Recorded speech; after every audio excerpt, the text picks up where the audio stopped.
semuanya, perkenalkan nama saya Lutfia Nur Malasari. Saya dari kelas 10 MIPA 5 SMA Negeri 24 Kabupaten Tangerang. Di sini saya akan membacakan sebuah dongeng bertemakan kerajaan Hindu-Buddha. Nama Sriwijaya berasal dari kata Sri yang berarti bercahaya atau gemilang, dan Wijaya yang artinya kemenangan. Jadi Sriwijaya mengandung arti kemenangan yang gemilang. Mengingat wilayah kekuasaan yang sangat luas, nama tersebut memang tepat sekali. Lalu, kapan kerajaan Sriwijaya berdiri? Menurut catatan sejarah, kerajaan Sriwijaya mulai berdiri sejak abad ke-7 Masehi. Hal ini diketahui dari catatan seorang pendeta bernama Ising dari Tiongkok yang pernah berkunjung ke Sriwijaya. Pada tahun 682, pendeta tersebut sedang mendalami agama Buddha di India dan singgah di Sriwijaya untuk mempelajari bahasa Sanskerta. Dalam catatannya disebutkan kerajaan Sriwijaya didirikan pada tahun 671 dan saat itu dipimpin Raja Dapuntahyang Srijayanasa. Nama Dapuntahyang juga disebutkan dalam prasasti kedudukan bukit yang ditemukan di Palembang. Dalam prasasti itu disebutkan bahwa Dapuntahyang telah berhasil melakukan ekspansi selama 8 hari dengan membawa kekuatan 20.000 orang tentara. Sejak saat itu, kerajaan Sriwijaya semakin makmur dan sejahtera. Dalam perkembangannya, kerajaan Sriwijaya berhasil menguasai Pulau Jawa, Sumatera, Kamboja, Semenanjung Malaya, Thailand, bagian selatan, dan pesisir Kalimantan. Dengan kekuasaannya, wilayah-wilayah tersebut, kerajaan Sriwijaya pun semakin sukses menguasai jalur perdagangan di wilayah Asia Tenggara. Masa kerajaan Sriwijaya berhasil menjadi kerajaan yang sangat kaya karena berhasil menguasai jalur-jalur perdagangan yang sangat strategis. Di antara jalur yang dikuasai adalah Selat Malaka, Selat Sunda, dan Selat Perdagangan Internasional yang menghubungkan Cina, India, dan Arab. Malaka dan Selat Sunda tidak pernah sepi dari kapal-kapal yang berlayar ke seluruh penjuru dunia. Dengan mengandalkan kekuatan armada militer, kerajaan Sriwijaya berlakukan sistem bea cukai yang saat ini juga diterapkan oleh Indonesia.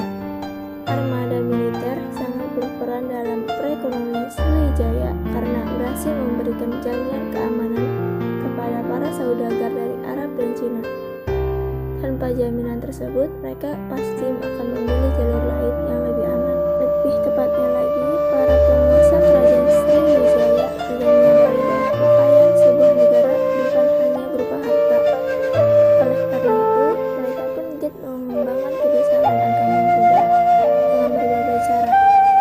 Di kerajaan Sriwijaya banyak didirikan sanggar atau kelompok sekolah serta guru spiritual Buddha untuk memperdalam dosa. Guru yang dimaksud dalam hal lain adalah pendeta maupun orang yang dinilai memiliki kelebihan. Salah satu guru yang paling terkenal adalah Sakti Kerti. Ada sebuah fakta menarik terkait perkembangan agama Buddha di Sriwijaya. Para ahli menduga di dekat Palembang terdapat sebuah candi Buddha yang lebih besar dari Borobudur. Sayangnya hingga sekarang baru candi saja yang ditemukan. Bukti bahwa Sriwijaya merupakan kerajaan yang religius juga bisa didapatkan dari beberapa batu bertuliskan ziarah yang berhias di Telaga Batu. Selain itu, ditemukan beberapa candi, misalnya Wartakus, juga membuktikan perhatian besar Sriwijaya terhadap ajaran Buddha. Bukti lain kejayaan kerajaan Sriwijaya terdapat pada prasasti Nalanda pada 860 Masehi yang terdapat di India. Prasasti ini menyebutkan nama Sriwijaya sebagai kerajaan internasional yang sangat peduli terhadap pendidikan.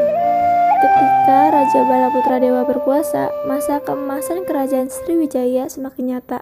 Raja Balaputradewa mendirikan asrama pelajar bagi para siswa dari Sriwijaya yang sedang menuntut ilmu di Nalanda, India. Kelak asrama ini menghasilkan para pendeta-pendeta yang disegani.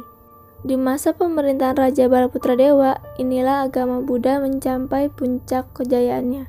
Perlu dicatat, Balaputra Dewa sendiri merupakan putra dari Raja Samarantungga, seorang keturunan dinasti Shailendra dari Jawa yang memberikan peninggalan berupa Candi Borobudur. Masa keruntuhan Sriwijaya.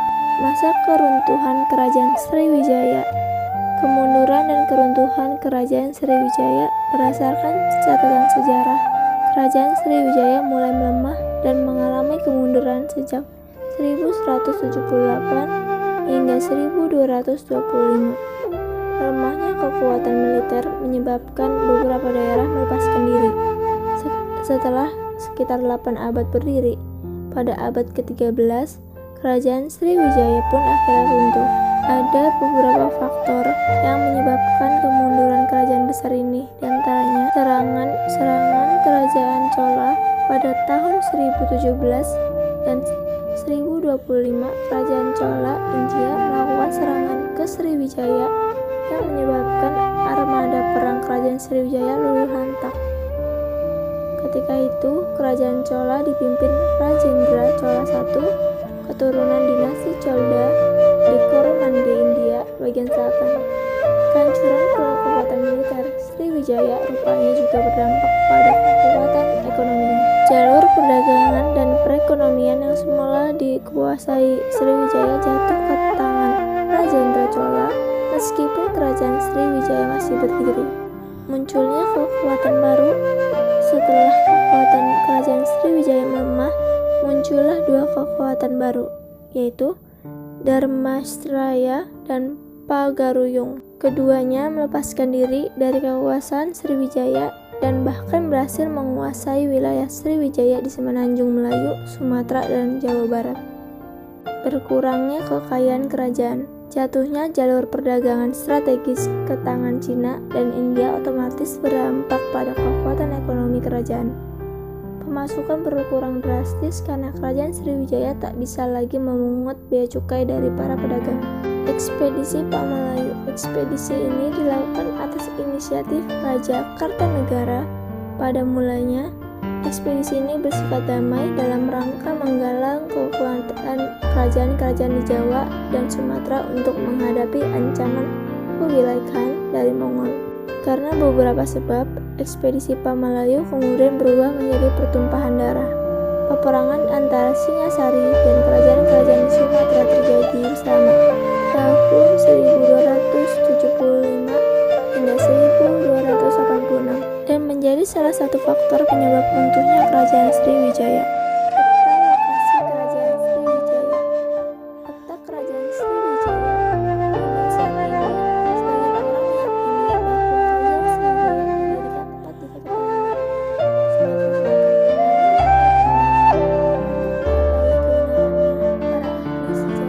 merujuk pada prasasti kedudukan Bukit.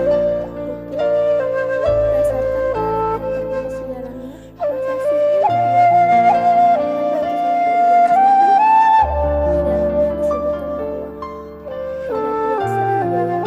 pada 600 Sungai Musi. Namun, lokasi pasti kerajaan Sriwijaya ini masih diperdebatkan oleh pakar sejarah. Ada yang berpendapat kerajaan Sriwijaya terletak di Muaro Jambi dan Muaro Tikus.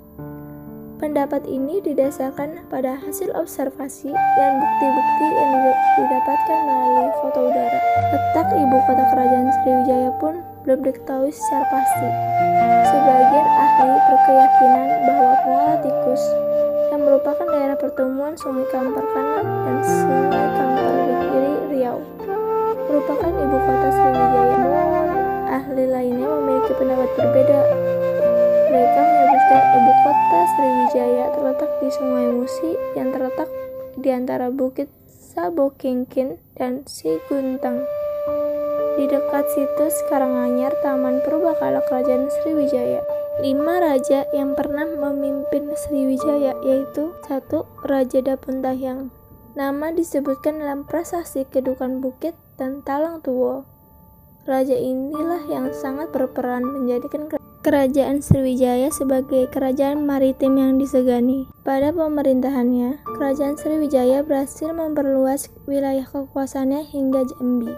Yang kedua, Raja Dharmasetu. Di bawah kepemimpinannya, kerajaan Sriwijaya semakin besar dan wilayah kekuasaannya mencapai semenanjung Malaya. Raja inilah juga yang memperkuat arus perdagangan ke Sriwijaya.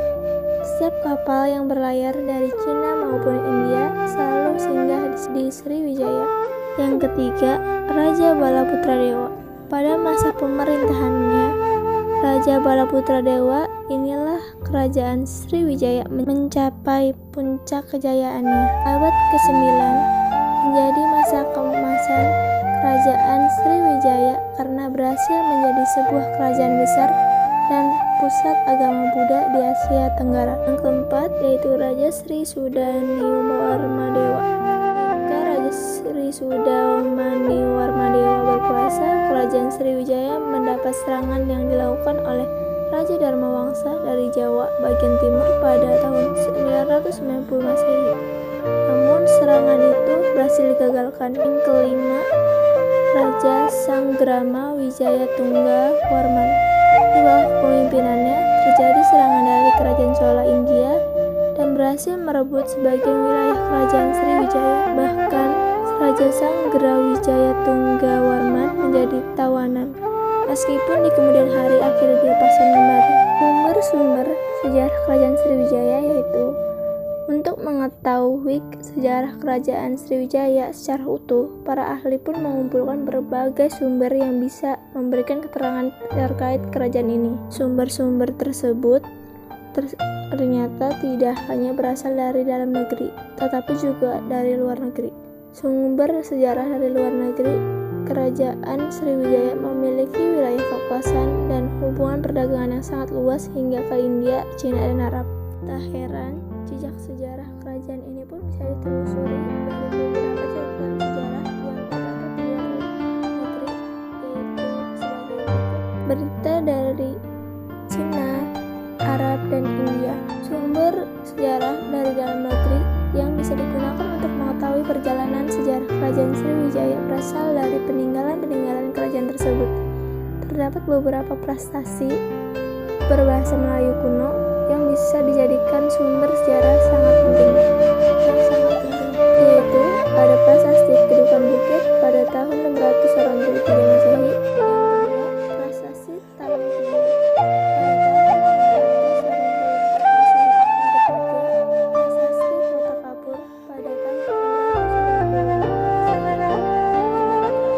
Sekian dari saya, kurang lebihnya mohon maaf. Wassalamualaikum warahmatullahi wabarakatuh.